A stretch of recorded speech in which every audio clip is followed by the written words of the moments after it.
നമസ്കാരം. Raf talk ഫുട്ബോളിലേക്ക് അവർക്കും സ്വാഗതം. ഫുട്ബോൾ ആകെ മാറിപ്പോയി. ഇപ്പോൾ ഒരുത്തൻ ബോളുമായിട്ട് ഓടിക്കയറി ഒന്നോ രണ്ടോ പേരെ ഡ്രിബിൾ ചെയ്ത് മുന്നോട്ട് പോകുമ്പോഴേക്കും പാസ് ഇറ്റ് എന്ന് പറഞ്ഞുകൊണ്ട് അവൻ്റെ മുന്നോട്ടുള്ള പോക്ക് തടയുകയാണ്. എന്തിനങ്ങനെ ചെയ്യണം? അവൻ രണ്ടുപേരെ കടന്നു. ഇനി വേണമെങ്കിൽ അവന് വീണ്ടും മുന്നോട്ട് പോയി അടുത്ത ഘട്ടത്തിൽ ഗോളടിക്കാനും പറ്റും. പക്ഷെ അതൊന്നും ഇപ്പോൾ ആരും നോക്കുന്നില്ല. അതുകൊണ്ട് തന്നെ ക്രിയേറ്റിവിറ്റിയുള്ള താരങ്ങൾ കുറഞ്ഞു വരുന്നു. ഈ കാര്യം വളരെ കൃത്യമായിട്ട് പറയുന്നു ലയണൽ സ്കലോനി. അർജന്റീൻ കോച്ചിൻ്റെ വാക്കുകളിലേക്ക് നോക്കുകയാണ്. അദ്ദേഹം നിലവിലെ മോഡേൺ ഫുട്ബോളിനെ കുറിച്ച് വിലയിരുത്തുകയാണ്. 2018 വേൾഡ് കപ്പ് റഷ്യയിൽ കഴിഞ്ഞപ്പോൾ അന്ന് അദ്ദേഹം സാമ്പോളിയുടെ അസിസ്റ്റൻ്റ് കോച്ചായിട്ട് അർജന്റീൻ ടീമിനോടൊപ്പം ഉണ്ടായിരുന്നു. 2018 വേൾഡ് കപ്പ് റഷ്യയിൽ വെച്ച് കഴിഞ്ഞപ്പോൾ ഞാൻ വിചാരിച്ചത് ഫുട്ബോൾ എന്ന് പറഞ്ഞാൽ all about quick transition and fast players. So അങ്ങനെ ഒരു ടീമിനെ ബിൽഡ് ചെയ്യാനാണ് ഞാനും പിന്നെ ശ്രമിച്ചത്. പക്ഷേ പിന്നെ ഞാൻ മനസ്സിലാക്കി മികച്ച അർജൻറ്റീന പ്ലേയേഴ്സൊന്നും അതുപോലെയല്ല കളിക്കുന്നത് എന്ന്. അവരുടെ കളി രീതി വ്യത്യസ്തമാണെന്ന് ഞാൻ മനസ്സിലാക്കി. നന്നായി കളിക്കുക എന്ന് പറഞ്ഞാൽ ഒരുമിച്ച് കളിക്കുക, ബോൾ പാസ് ചെയ്ത് കളിക്കുക, പരസ്പരം നന്നായിട്ട് മനസ്സിലാക്കി കളിക്കുക. ഇപ്പോൾ നമ്മൾ അവരോട് സ്പീഡ് മാത്രമാണോ റിലോ ചെയ്യേണ്ടത്, അതുപോലെ 30-40 മീറ്ററിൻ്റെ നീണ്ട പാസ് കൊടുക്കുകയാണോ വേണ്ടത്? അതങ്ങനെ നമ്മൾ അർജൻറ്റീനക്കാരോട് പറഞ്ഞാൽ അതൊന്നും നടക്കില്ല. It doesn't work. അപ്പോൾ നമുക്ക് വേണ്ടത് എന്താണ്? ഒരുപാട് ഷോർട്ട് പാസുകളൊക്കെ ചെയ്ത് ആ ഒരു ഫ്ലോയിൽ കളിക്കുന്ന ഒരു ടീമിനെയാണ്.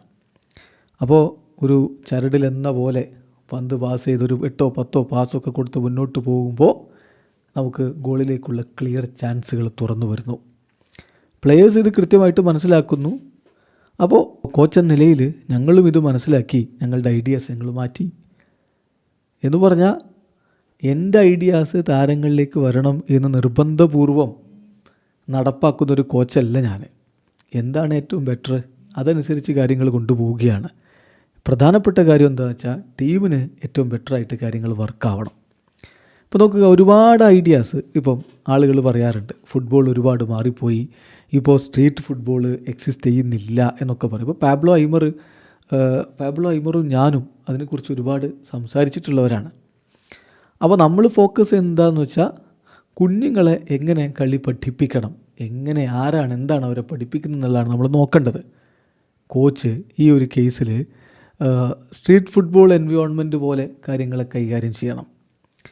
ഇപ്പോൾ ഞാൻ കോൺസ്റ്റൻ്റ്ലി കുഞ്ഞുങ്ങളോട് പറഞ്ഞുകൊണ്ടിരിക്കുകയാണ്, പാസ് ദി ബോൾ, അല്ലെങ്കിൽ 1-2 ടച്ച് എടുത്ത ബോൾ പാസ് ചെയ്യണം. അപ്പോൾ അങ്ങനെ ഞാൻ കുഞ്ഞുങ്ങളോട് കളി പഠിച്ചു വരുന്നവരോട് പറഞ്ഞു പോയാൽ എന്താ സംഭവിക്കുക? അവരുടെ ക്രിയേറ്റിവിറ്റി ഇല്ലാതാക്കുകയാണ്.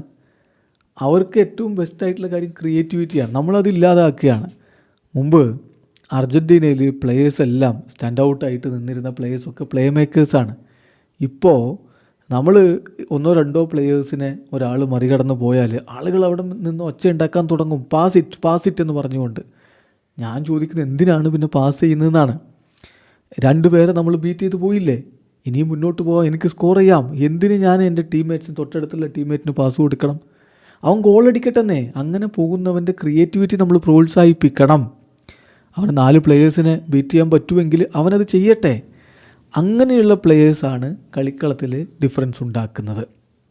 അർജൻറ്റീൻ ഫുട്ബോൾ വരുന്നത് ഒരു കൃത്യമായ കൾച്ചറിൽ നിന്നാണ്. കൾച്ചർ ഓഫ് ക്ലവർനെസ്, അതുപോലെ തന്നെ പ്ലേയേഴ്സിനെ ബീറ്റ് ചെയ്ത് കടന്നു പോവുക, നട്ട്ബഗ്സ്, ക്വിക്ക് 1-2s, ഇതൊക്കെ ഇങ്ങനെയൊക്കെയുള്ള കൾച്ചറിൽ നിന്നാണ് അർജൻറ്റീൻ ഫുട്ബോൾ വരുന്നത്.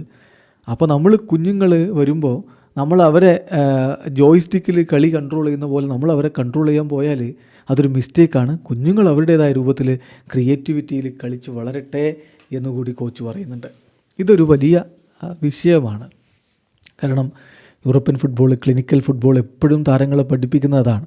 അല്ലെങ്കിൽ ചെറിയ പ്രായത്തിൽ അക്കാദമിയിൽ എത്തുന്ന താരങ്ങളോട് പറയുന്നതാണ്, ബോൾ വെച്ച് ഹോൾഡ് ചെയ്ത് ബോൾ കൊണ്ട് ട്രിക്കുകളൊന്നും കാണിക്കരുത്. ബോളെടുത്ത് പെട്ടെന്ന് പാസ് ചെയ്ത് പെട്ടെന്ന് വളരെ ക്വിക്ക് ട്രാൻസിഷനിലൂടെ വളരെ വേഗത്തിൽ പോയി കളിച്ച് അങ്ങനെ കളിക്കണം എന്നാണ് പല കോച്ചുമാരും പറയുന്നത്. പക്ഷേ സ്കലോനി നേരെ വ്യത്യസ്തമായിട്ടാണ് പറയുന്നത്. കുഞ്ഞുങ്ങളുടെ ക്രിയേറ്റിവിറ്റി വളരട്ടെ. ഇപ്പോൾ സ്ട്രീറ്റ് ഫുട്ബോൾ ഇല്ലെങ്കിൽ കുഞ്ഞുങ്ങൾ അക്കാദമിയിൽ വരുമ്പോൾ അവരുടെ ക്രിയേറ്റിവിറ്റിക്ക് അനുസരിച്ച് അവർ കളിക്കട്ടെ. അപ്പോഴല്ലേ കളിക്ക് ഭംഗിയുള്ളൂ. അതല്ലേ കളി, അതല്ലേ വേണ്ടത്. അർജൻറ്റീനയുടെ കൾച്ചർ അതല്ലേ. അതാണ് നമുക്ക് തുടരേണ്ടത് എന്നുകൂടി അദ്ദേഹം പറഞ്ഞു വെക്കുന്നു. വീഡിയോ അവസാനിക്കുന്നു. ഫുട്ബോൾ ലോകത്തെ കൂടുതൽ വിശേഷങ്ങളുമായി റഫ് ടോക്സ് എത്താം.